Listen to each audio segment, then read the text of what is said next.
অনেক দিন ধরেই অঙ্কিতা বলছিল টুথব্রাশ কেনার জন্য, তাই আমরা চারতলাতে লালু মামার দোকানে চলে যাই। লালু মামা বাক্স ভর্তি টুথব্রাশ বার করে দেয় অঙ্কিতার জন্য। আশা করা যায় এর মধ্যে থেকেই পছন্দ হয়ে যাবে। ব্রাশ দেখা চলছে, একের পর এক বক্স থেকে বেরিয়ে ব্রাশ টেবিলে পড়ছে। আপনারা হয়তো জানেন না অঙ্কিতার ব্রাশের রিকোয়ারমেন্টগুলো।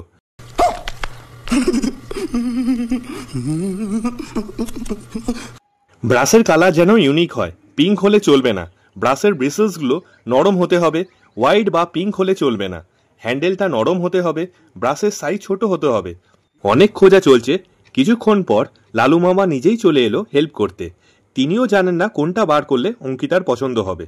সব কিছুই ভগবানের উপর ছেড়ে দিয়েছেন। খুবই সাসপেন্সের সিচুয়েশন। বাইরের কাস্টমাররাও সাজেস্ট করতে শুরু করে দিয়েছে। কেনই বা করবে না, 7টা থেকে 8টা পর্যন্ত একটা কাস্টমার ব্রাশ কিনছে।